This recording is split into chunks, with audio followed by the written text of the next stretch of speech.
ইংল্যান্ডের জনপ্রিয় franchise tournament the 100-এর নিলাম ঘিরে শুরু হয়েছে নতুন বিতর্ক।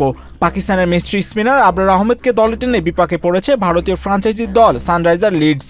লন্ডনের পিকাডেলি লাইটসে অনুষ্ঠিত নিলামে পাকিস্তানের জাতীয় দলের ক্রিকেটার আবরার আহমেদকে 1,90,000 পাউন্ডে অর্থাৎ প্রায় 2,34,00,000 টাকায় দলে ভেড়ায় সানরাইজার লিডস। টিম স্ট্রেন্ট রকেটসের সঙ্গে প্রতিদ্বন্দ্বিতা করেই শেষ পর্যন্ত এই পাকিস্তানি স্পিনারকে দলে নেন সানরাইজার্সের সহমালিক ভারতের কাব্য মারান, যিনি নিলামে সরাসরি উপস্থিত ছিলেন। Gold's Gym across 30+ countries with over 700+ locations worldwide. Train anywhere, belong everywhere.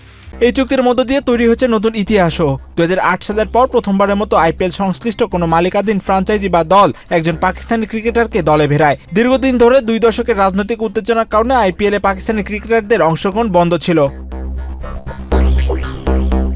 তবে এবার আবরারকে দলে নেওয়ার কয়েক ঘন্টার মধ্যেই শুরু হয় তীব্র প্রতিক্রিয়া।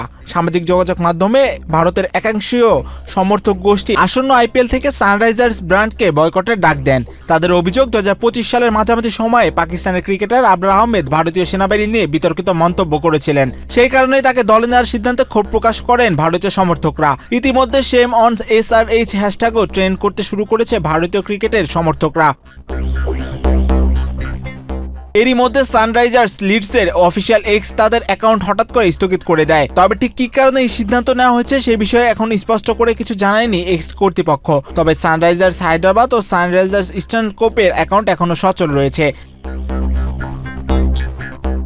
সব মিলিয়ে মাঠের লড়াই শুরুর আগে মাঠের বাইরের বড় বিতর্কে জড়িয়ে পড়েছে ভারতীয় দল সানরাইজার লিডস। এখন দেখার বিষয় এই পরিস্থিতি কিভাবে সামাল দেন কাব্য মারান ও তার প্রতিষ্ঠান সান গ্রুপ। মাহিউজ্জামান, বাংলাদেশ প্রতিদিন।